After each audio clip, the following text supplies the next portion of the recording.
શ્રી શિવાય નમસ્તુભ્યમ। મિત્રો, તમે બધા જાણો છો કે 17 સપ્ટેમ્બર 2025 એટલે કે બુધવારે ઇન્દિરા એકાદશી હે।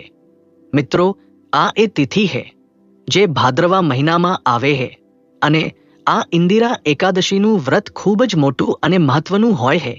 તેનું ખૂબ જ મોટું અને વિશેષ મહત્વ છે। જો ક્યારે મોકો મળે તો તમારે પીપળાના પાન પર રામ લખીને એક નાનો ઉપાય કરવો જોઈએ। આ બંનેનો સંયોગ ખૂબ જ ઓછો આવે છે। આ સાથે ગુરુજીએ તેમની શિવ પુરાણ કથામાં જણાવ્યું છે કે આ દિવસે તમારે પીપળાના પાન પર રામ લખવાનો ઉપાય અવશ્ય કરવો જોઈએ, કારણ કે આવો દિવસ આખા વર્ષમાં માત્ર એક જ વાર આવે છે। અને મિત્રો, તમે બધા જાણો છો કે બુધવારનો જો સૌથી મોટો ઉપાય હોય તો તે એ પીપળાના પાન પર રામ લખવાનો ઉપાય। તો મિત્રો, બુધવાર એકાદશીના દિવસે તમારે આ પીપળાના પાન પર રામ લખીને નાનો ઉપાય અવશ્ય કરવો જોઈએ। ઘણા લોકો એવા હશે જેમણે આ ઉપાય ન કર્યો હોય, એટલે કે આખું વર્ષ નીકળી ગયું અને તેમણે કોઈ દિવસે આ પીપળાના પાન પર રામ લખવાનો ઉપાય ન કર્યું હોય। પરંતુ મિત્રો, તમારી પાસે એક પ્રથમ મોકો બાકી છે, જે 17-20 સપ્ટેમ્બર 1925 બુધવાર એકાદશીના દિવસે છે। આ દિવસે તમારે આ ઉપાય અવશ્ય કરી લેવો જોઈએ। ભલે તમે આખા વર્ષ દરમિયાન આ ઉપાય ન કર્યો હોય, પરંતુ જો તમે ભાદ્રવા મહિનાના બુધવાર એકાદશીના દિવસે આ ઉપાય કરી લો તો તમને આ ઉપાયનું એવું ફળ મળશે જેની તમે ક્યારેય કલ્પના પણ નહીં કરી હોય। એટલે તમે આ ઉપાય એક વાર અવશ્ય કરી લેજો, જેથી આ મોકો તમારા હાથમાંથી ન જાય અને તમને આ ઉપાયનું ફળ મળી શકે। મિત્રો, આ ઉપાય પંડિતજીએ તેમની હાલની શ્રી શિવ મહાપુરાણની કથામાં જણાવ્યું છે। આજે અમે તમને આ ઉપાય ખૂબ સારી રીતે સમજાવવાના છીએ। આ વિડિયો જોયા પછી તમારે આ ઉપાય સમજવા માટે બીજો કોઈ વિડિયો જોવાની જરૂર નહીં પડે। તો ચાલો મિત્રો, ઉપાય શરૂ કરીએ। જુઓ, ભાદ્રવા મહિનાના બુધવાર એકાદશીનો દિવસ ખૂબ જ ખાસ હોય છે, ખૂબ મહત્વનો હોય છે। એવું જોવામાં આવ્યું છે કે ક્યારેક મોટા પૂજાપાઠ અને અનુષ્ઠાથી જે મનોકામના પૂર્ણ નથી થતી, ત્યાં ભાદ્રવા મહિનાના બુધવાર એકાદશીના દિવસે એક નાનો ઉપાય કરવાથી જ તમારી મનોકામના પૂર્ણ થઈ જાય છે। અને ઘણા લોકોએ આ ઉપાય કર્યું છે અને તેમને આ ઉપાયનું ફળ પણ અવશ્ય મળ્યું છે। જો તમે પણ આ ઉપાય કરવા માંગો છો તો તમે આ ઉપાયને પહેલા સારી રીતે સમજી લો, સાંભળી લો, પછી કરો। તમને આ ઉપાયનું ફળ અવશ્ય મળશે અને આ ઉપાય કરી લેવાથી તમારા ઘરમાં ગમે તેવી દુઃખ કે સમસ્યા ચાલી રહી હોય, તમને તેનું કારણ પણ ખબર ન હોય કે આ સમસ્યા કયા કારણે ચાલી રહી છે, તેનું કોઈ પણ કારણ હોઈ શકે, જેમ કે પિતૃદોષ હોઈ શકે કે કોઈ પણ પ્રકારનો મંગળ દોષ હોઈ શકે, તો આ દિવસે તમારે આ ઉપાય કરી લેવો જોઈએ। આ એક એવું ઉપાય છે જે જો કોઈ ખાસ દિવસે કરવામાં આવે તો તે ખાસ દિવસનું જે ફળ છે તે તો આપણને મળે જ છે, પરંતુ જો આપણે તે દિવસે આ ઉપાય કર્યું હોય તો આપણને તેનાથી પણ મોટું ફળ મળે છે અને ફળ ખૂબ જલ્દી મળે છે, કારણ કે તમે આ ઉપાય ખૂબ જ મોટા અને વિશેષ દિવસે કરી રહ્યા છો। તો ચાલો હવે ઉપાય વિશે વાત કરીએ, પરંતુ તે પહેલા તમારે એ જાણવું જરૂરી છે કે આ ઉપાય ક્યારે કરવો, કોને કરવો અને કેવી રીતે કરવો। તો ચાલો અમે તમને આ વિડીયોમાં એક એક કરીને જણાવી દઈએ, પરંતુ તે પહેલા જો તમે ગુજરાતી ટેલ્સ પર પહેલી વાર આવ્યા હોવ તો ચેનલને સબસ્ક્રાઇબ અવશ્ય કરી લેજો અને આ વિડીયોને લાઈક કરીને કોમેન્ટ બોક્સમાં ઓમ નમઃ શિવાય અવશ્ય ટાઈપ કરી દેજો। તો મિત્રો, આ પીપળાના પાન પર રામ લખવાનો ઉપાય આપણે બુધવાર એકાદશીના દિવસે કેવી રીતે કરવો, કોને કરવો, ક્યારે કરવો અને ક્યાં કરવો, આ બધા સવાલોના જવાબ તમને આ વિડીયોમાં મળી જશે। અને જે આ વિડીયો જુએ તેને આ પીપળાના પાન પર રામ લખવાનો ઉપાય અવશ્ય કરવો જોઈએ, કારણ કે આ દિવસે પીપળાના પાનનું પણ ખૂબ જ મોટું અને વિશેષ મહત્વ હોય છે। આજે પીપળાના પાન પર રામ લખવાનો ઉપાય એટલે સોનામાં સુગંધ જેવી વાત થઈ જાય છે અને આ બુધવારનું ખૂબ જ મોટું ઉપાય બની જાય છે। તો હવે મિત્રો, આ પીપળાના પાન પર રામ લખવાનો ઉપાય આખરે કોને કરવો, સૌથી પહેલા આપણે તે વાત જાણી લઈએ। તો જુઓ, ઘરની જે મોટી માતાઓ અને બહેનો હોય છે તેમાંથી કોઈ એક મોટી માતા કે બહેન આ ઉપાય કરી શકે છે. અને મિત્રો, જો તમે ઈચ્છો તો તમારા ઘરના બધા સભ્યોને પણ આ ઉપાય કરાવી શકો છો.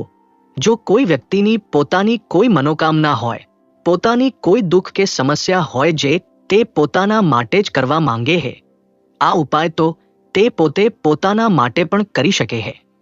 બાકી જો ઘરમાં કોઈ એવું છે જે પોતાના આખા ઘર પરિવારની સુખ શાંતિ માટે આ ઉપાય કરવા માંગે છે, તો તે પણ કરી શકે છે. તેમાં પણ કોઈ અડચણ નથી.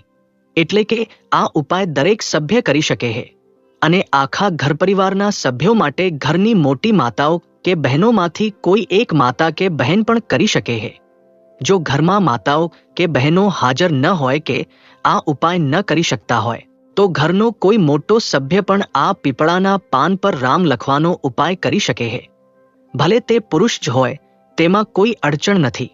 આ પછી મિત્રો, બીજો પ્રશ્ન એ આવે છે કે આ ઉપાયને લઈને આખરે આ ઉપાય આપણે કયા સમયે કરવો, સવારે કરવો કે સાંજે કરવો?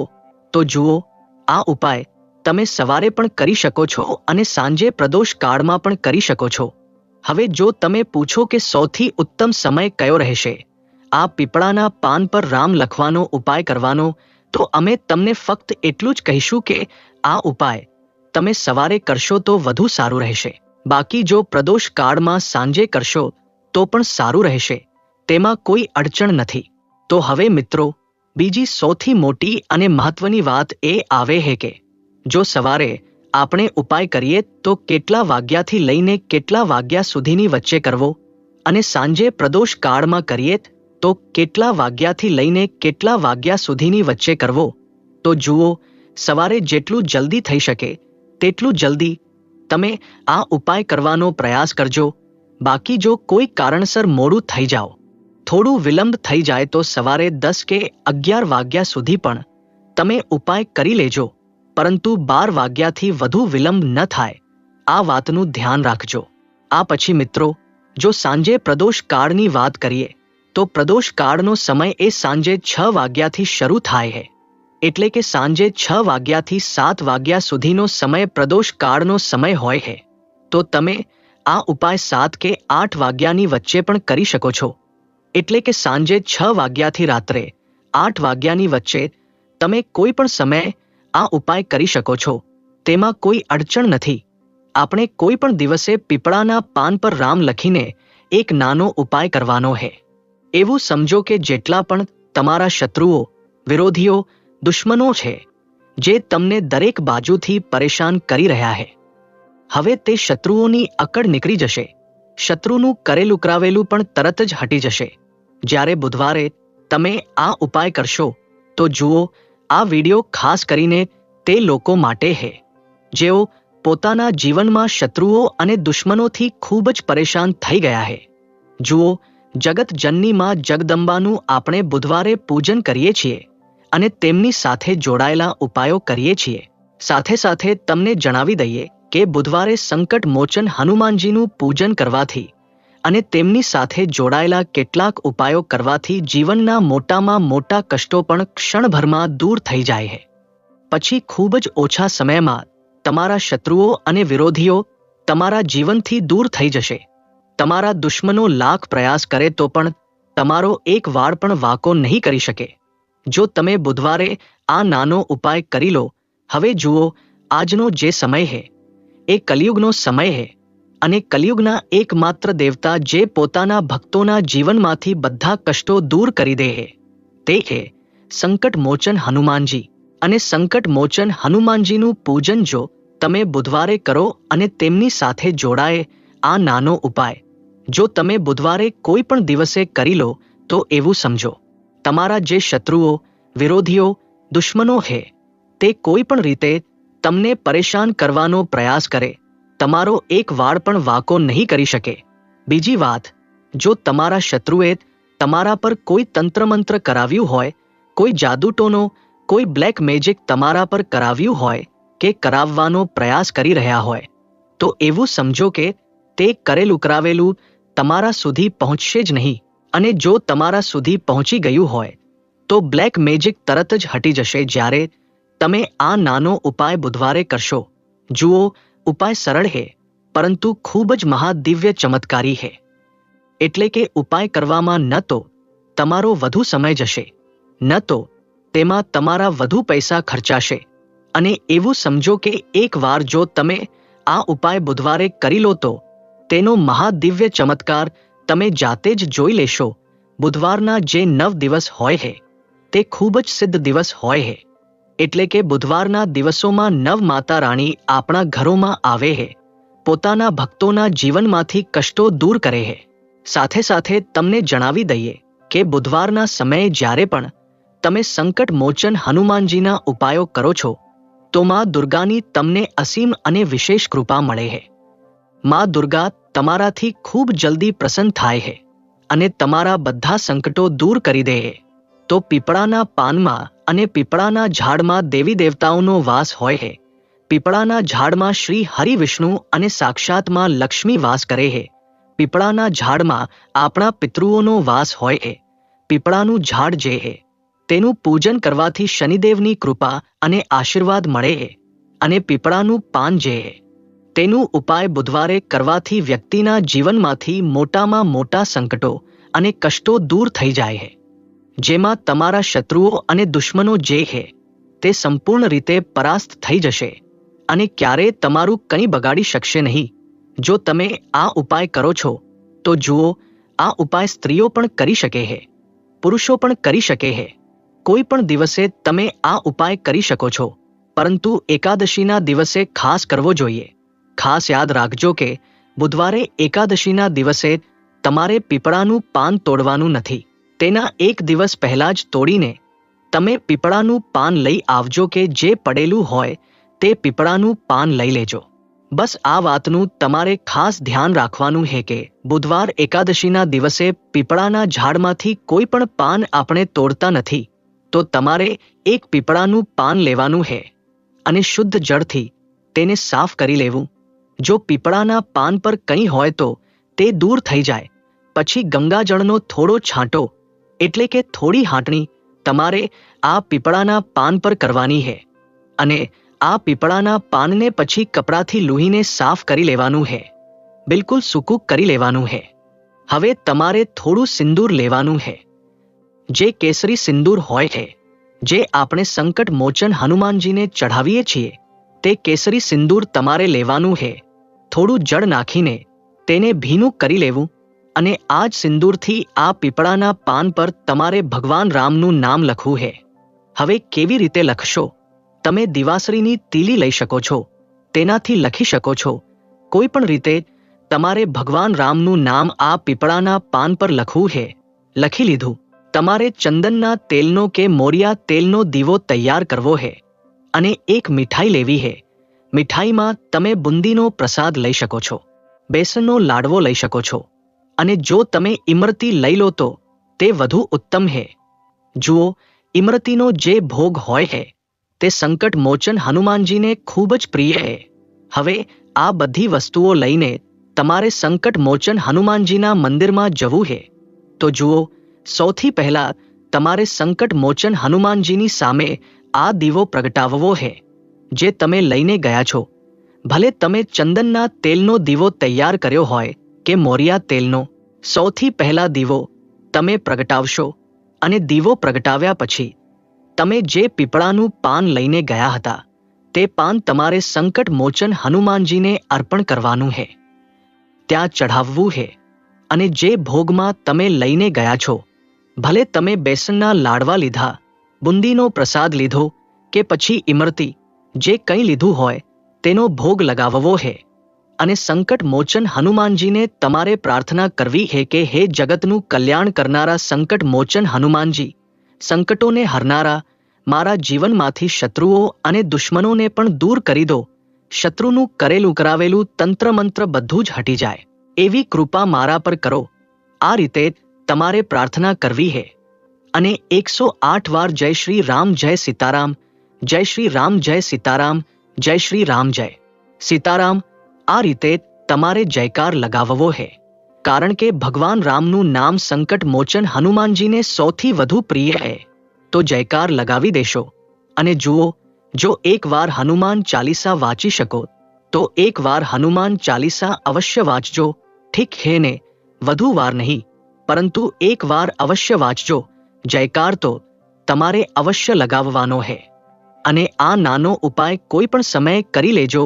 સવારે કરી લેજો, સાંજે કરી લેજો, અને કોઈ પણ ખાસ દિવસે, જેમ કે આ બુધવારની તિથિ જે હોય હે તે દિવસે અવશ્ય કરજો. શત્રુઓ અને દુશ્મનો, તમારા જે વિરોધીઓ હે તે સંપૂર્ણ રીતે દૂર થઈ જશે અને તમારો એક વાળ પણ વાંકો નહીં કરી શકે. તો જુઓ, આ ઉપાય તમે 9 દિવસ પણ કરી શકો છો, 2-3 વાર પણ કરી શકો છો. જો તમે વધુ વાર ન કરી શકતા હો તો એક વાર તમારે આ ઉપાય અવશ્ય કરવો જોઈએ. તો જુઓ, આ ઉપાય કરવાથી જે તમારી સામે શત્રુઓ હે તે પણ પરાસ્ત થઈ જશે. જે પીઠ પાછળ હુમલો કરે હે, પીઠ પાછળ તંત્રમંત્ર કરાવે હે, તે શત્રુઓ પણ ચારે ખાને ચિત થઈ જશે.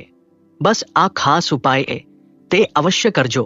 હવે ચાલો એક બીજા નાના ઉપાય વિશે વાત કરીએ, જે બુધવારે કરવાથી તમારી દરેક મનોકામના પૂર્ણ થઈ જાય. આ ઉપાય તમે તમારા ઘરે જ કરી શકો છો. ક્યાંય જવાની જરૂર નથી. કોઈ પણ એવી ઈચ્છા જે ઘણા સમયથી અધૂરી હે, પૂર્ણ નથી થઈ રહી, કે ધનને લઈને તમે ખૂબ પરેશાન છો, કે ઘરમાં સંકટો અને કષ્ટો ખૂબ આવે હે, બીમારીઓ ખૂબ આવે હે, તો એક લાલ પુષ્પ, જેમ કે ગુલાબનું ફૂલ પણ લાલ હોય છે, તમે અવશ્ય તમારા ઘરના મંદિરમાં માં દુર્ગાને અર્પણ કરજો અને એક દેશી ઘીનો દીવો લાલ વાટનો પ્રગટાવીને માનું પૂજન કરજો. બુધવારે જો લાલ રંગ સાથે જોડાયેલ આ ઉપાય તમે કરો છો તો તમારી બધી મનોરથ, બધી મનોકામનાઓમાં પૂર્ણ કરી દેશે. કારણ કે લાલ રંગમાં દુર્ગાને ખૂબ પ્રિય છે. લાલ પુષ્પ અને લાલ રંગની વાટનો દીવો તમારી મોટામાં મોટી મનોકામના પણ પૂર્ણ કરી દેશે. બુધવારે આ ઉપાય તમે કોઈ પણ દિવસે કરી શકો છો.